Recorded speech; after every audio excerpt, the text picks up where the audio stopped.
Stærð mynda, það er að segja hæð þeirra og breidd, er mæld í sentimetrum eða í pixlum.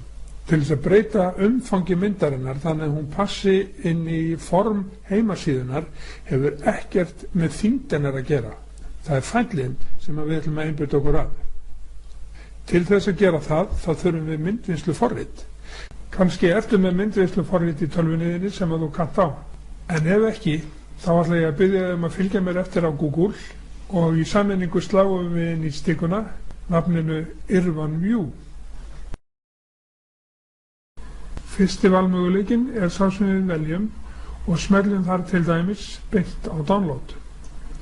Þegar inn á síðuna kemur, velur þú líka fyrsta valmöguleikann og smellir aftur á download now og aðeins stuttstund líður þar til að niðurhölun er lokið og við getum vista forritið í tölvunni og keyrum það síðan upp með því að smella á run.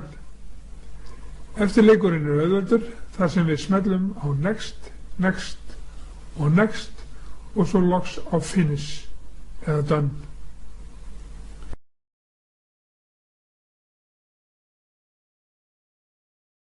Hér á ég mynd sem er dæmigerð fyrir myndir úr digitalvél.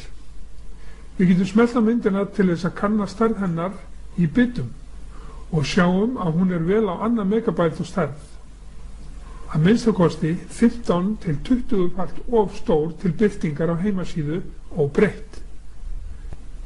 Sumir getur freistast til þess að sækja myndina eins og hún er og draga hana síðan saman þannig að hún passi í útlit heimasíðunar.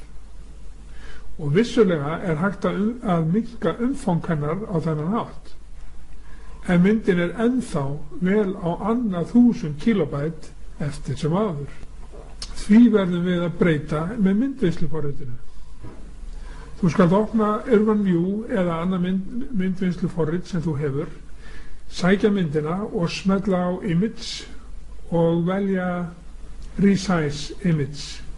Á valmöguleikanum sem þá kemur upp eru flýtileiðir fyrir nokkrar algengar stærðir en við getum hafa verið búin að kanna áður hver stór myndin á að vera til þess að passa annað þann stað þar sem við ætlum henni að vera.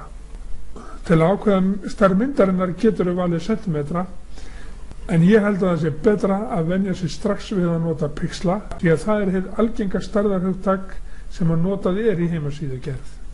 Og næsta skref er að gefa henni annað nafn eða sama nafn og small ef við viljum geyma orginalinn áfram í upprunalegri stærð. Athugaðu að hafa hakað í Show Options dialog því að þar getur þú líka átt við skerpuna í myndinni. Og eins og fyrir sagt, þá er ekki eins mikil krafa hágæða upplausn í myndum sem notaðir er á heimasíður. Áður en að lengra er haldið, skaltu framkvæma þessa aðgerð, þú skalt downloada Irvan-View, velja þér heppilega mynd og breyta stærð hennar. Reyndu að minnka hana niður fyrir 70 kilobæt. Þeim léttari sem myndin er og án þess að tapa myndgæðum verulega, þeim betra er fyrir heimasíðuna þína.